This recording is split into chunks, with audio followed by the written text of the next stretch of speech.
मित्रों, मेरा YouTube channel all in one ज्ञान प्लस में आप सभी का स्वागत है।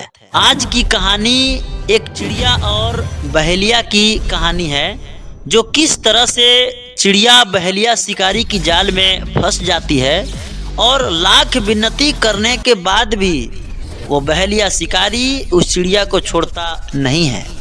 अंत परिणाम क्या होता है, आइए इस कहानी के माध्यम से आगे जानते हैं। मित्रों, इस कहानी को आगे शुरू करने से पहले आप लोगों से मैं निवेदन करना चाहता हूं कि अगर अभी तक आप मेरे चैनल को लाइक और सब्सक्राइब नहीं किए हैं तो प्लीज इस लाल कलर की बटन को दबा करके आप मेरे चैनल को सब्सक्राइब और एक लाइक जरूर कर दीजिएगा, ताकि और अच्छी अच्छी कहानियां मैं आपके बीच में लाता रहूंगा।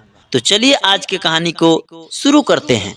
एक बहेलिया शिकारी था जो रोज जंगल से चिड़िया को पक्षी को पकड़ करके लाता था और उसको शहर ले जा करके बाजार में बेचता था, यानी उसका ये धंधा था। जब भी वो बहेलिया शिकारी जंगल की ओर जाल फांस लेकर के जाता था, जंगल के पक्षी चिड़िया उसको देख करके डर जाते थे और छुप जाते थे, क्योंकि वो लोग जानते थे कि शिकारी आया है, जाल बिछाएगा, चिड़ियों को पकड़ेगा और ले जाएगा। इसलिए जो भी चिड़िया और पक्षी उसे देखते थे वो कहीं न कहीं छुप जाते थे।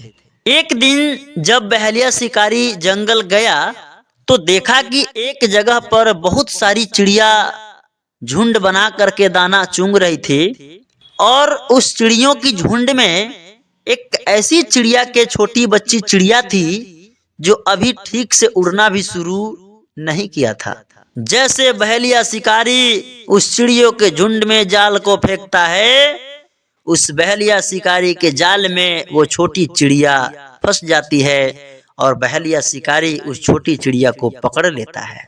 दोस्तों, तब उस छोटी चिड़िया की माँ अपने आवाज में रोते हुए बिलखते हुए उस बहेलिया शिकारी से कहती है कि छोड़े दे हूँ बचवा के छोटी छोटी पाखे बहेलिया भैया हो, छोड़े दे हूँ बचवा के छोटी छोटी पाखे बहेलिया भैया हो, ठीक से उड़ तो नहीं सुगनाए बहेलिया भैया हो, ठीक से उड़ तो नहीं सुगनाए बहेलिया भैया हो।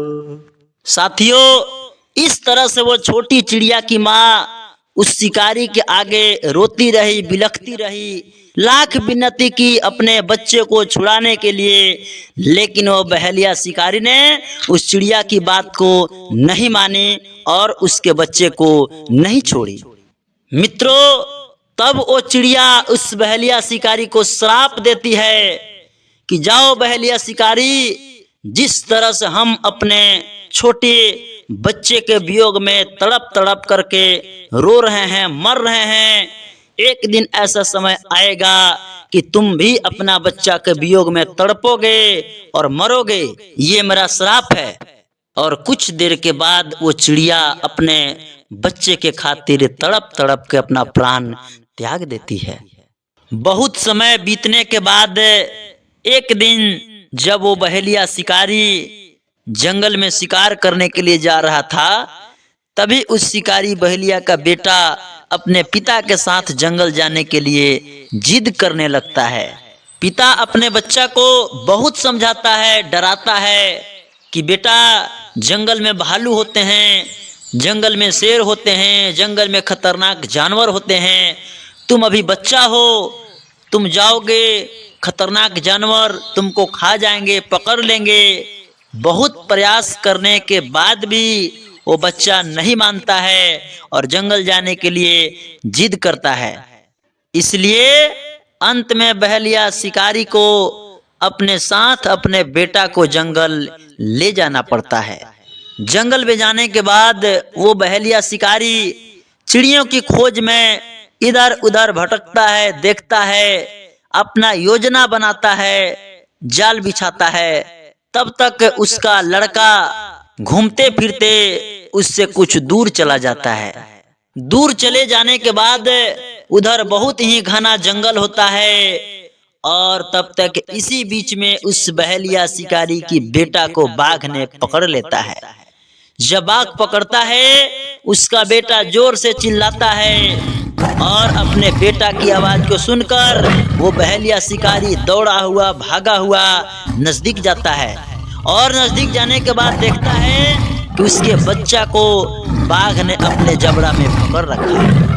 तभी वो बहेलिया शिकारी उस बाघ के सामने घुटने पर आकर के रोता है, गिड़गिड़ाता है, चिल्लाता है कि मेरे बच्चे को छोड़ दो, छोड़ दो, छोड़ दो। लेकिन वो बाघ उस बहेलिया शिकारी के बच्चे को छोड़ता नहीं है। साथियों, तब उस बहेलिया शिकारी को उस चिड़िया के द्वारा कही गई बात और चिड़िया के द्वारा दी गई श्राप उस बहेलिया शिकारी को याद आता है कि एक दिन वो चिड़िया ने मुझे श्राप दी थी, बोली थी कि जिस प्रकार से आज हम अपने बच्चा के गम में तड़प तड़प के मर रहे हैं, एक दिन तुम भी अपने बच्चा के गम में तड़पोगे, मरोगे, रोगे। और उसी प्रकार से ये शिकारी भी बाघ के आगे गिड़गिड़ाता है, लेकिन बाघ इसके बच्चे को छोड़ता नहीं है और ये बहेलिया शिकारी भी तड़प तड़प करके रह जाता है। मित्रों, मैं आप लोगों को इस कहानी के माध्यम से समझाना चाहता हूँ कि आप जैसा करेंगे आज नहीं तो कल वैसा आपको भी मिलेगा फल। इसलिए अपने जीवन में कुछ भी करने से पहले, किसी को दुख पहुंचाने से पहले 1000 बार जरूर सोचे कि क्या मैं जो कर रहा हूँ ये न्याय है कि अन्याय है, सही है कि गलत है।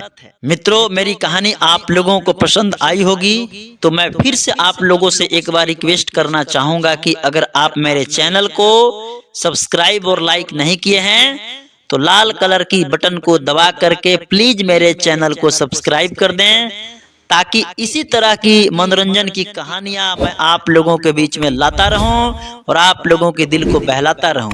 बाकी धन्यवाद।